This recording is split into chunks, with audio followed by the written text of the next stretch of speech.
Hi and welcome to a new episode of Thunderforth. Today I am joined by author, game designer and master of the dark arts, Anders Fager. Welcome. Thank you. I'm very proud to be master of the dark arts. Thunderforth. Some of you have asked me to take a deeper look at some of the classic Dragonbane products from the 80s. And your wish is my command. In this episode of Thunderforth, we are diving into the Pyramid of the Spider King, one of the most memorable adventures from that era. I will be breaking down the adventure itself and sitting down with the author Anders Fager for an interview about its origins and legacy.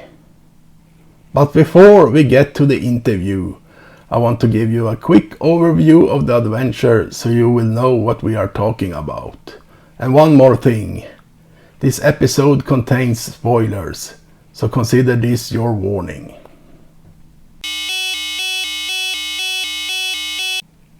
In this review, I will mainly be talking about the second edition of the Pyramid of the Spider King. It is the edition I grew up with and the one I know best. So let's open it up and take a look inside. This booklet contains two adventures, the Pyramid of the Spider King and the Secret of the Skeleton Village. We won't be talking about the latter in this episode.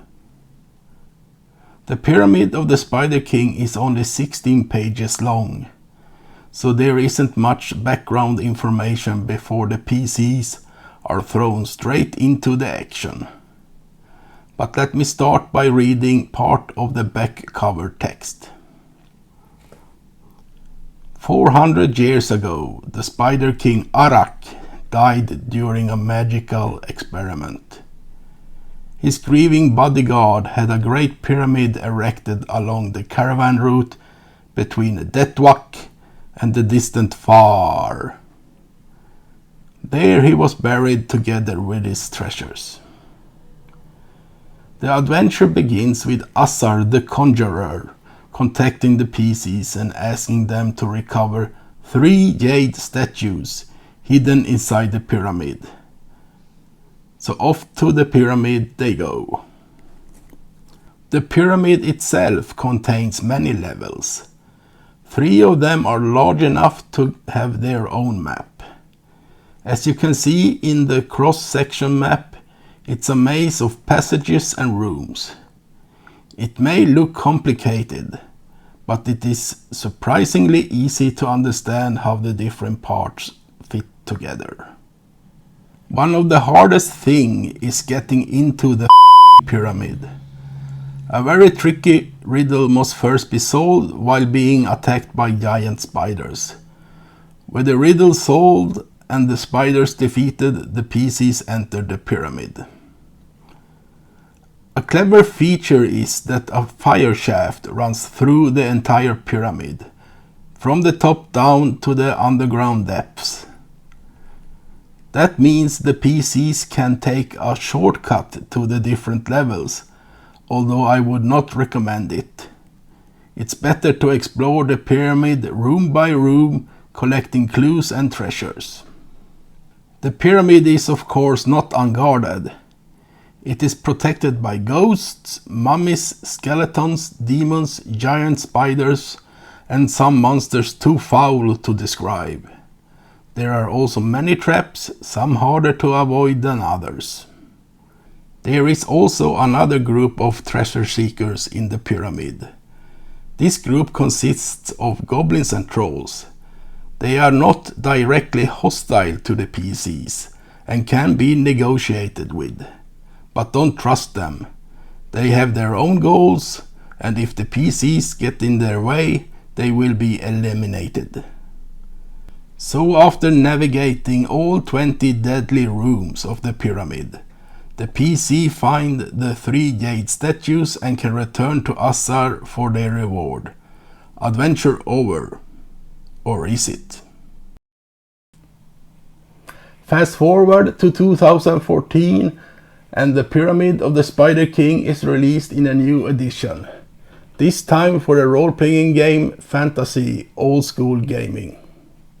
In this edition, the pyramid section is almost the same as in the original, except that the rules and stats have been changed to adapt it to the new role-playing game. In the original text, there is a lot of name dropping. This edition cleverly takes advantage of that and adds 4 short adventures that takes place in the vicinity of the pyramid. There is also a chapter describing the surrounding region, tying all of these adventures together. The 2014 edition builds on what was written in the early 80s and provides a deeper picture of what led to the Spider King's downfall. I like it, but it isn't necessary to enjoy the original adventure. Now I've been rambling long enough, and it's time for what you have been waiting for.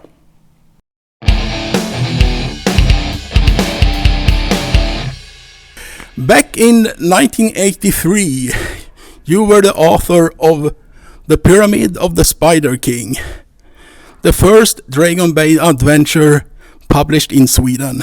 How did that come about? It's one of those things that once you realize that it became kind of an important thing, you try to remember how it came about. And the thing is that I don't quite remember. I was one of the kids hanging around at that store where Äventyrsspel were founded or focused or whatever you want to call it. And the founder, Fredrik Malmberg, said I was called in because I had a cool-looking girlfriend, which doesn't say much in those among those people, because having a girlfriend was a big achievement at that time. And besides that, I have no idea what qualifications I had. I was one of the fans, and perhaps I was stupid enough to try. What were your inspiration for the adventure? The inspiration, I have no idea what the pyramid came from, but the inspiration, or what we talked about then, was to make a very sort of pedagogic, what would you call it, a very clear adventure with that sort of taught the basics of how to play a dungeon crawler, how to explain things, and being very careful with how things were organized and explained. And we looked a lot at a thing called Snakepipe Hollow from Chaosium, that was sort of the benchmark dungeon thing at that time. Back in the day, I must have played at least a dozen times that adventure. Was the high mortality intentional, or were we just clumsy adventurers? I think it was designed to be quite tough. As I remember it, we didn't sort of think much about, does this suit this or that level of characters. So yeah, it was intentional, and then of course you might have been clumsy, but some of the things in it are quite stupid and hard to avoid. In 2014, a new edition of the Pyramid of the Spider King was released for Fantasy Old School Gaming. How involved were you in that production? I was quite involved, actually, and the first thing I did was to read through the old scenario for the first time in perhaps 25 years or something, and I was amazed how coherent it was. I was quite involved in that edition, and the first thing I did was to read the whole old thing through, and I was amazed by how well it held together and that it was quite coherent. I was perhaps smarter than I thought, or someone had edited it to make it better than I was. I was 19 or something.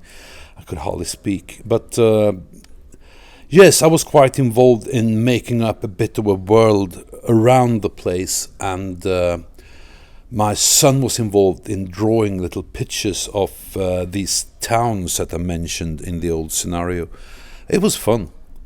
Thank you for all that you do. Thanks, it was great to be here, and I feel that I will go on with my next project with great confidence. Thunder Force.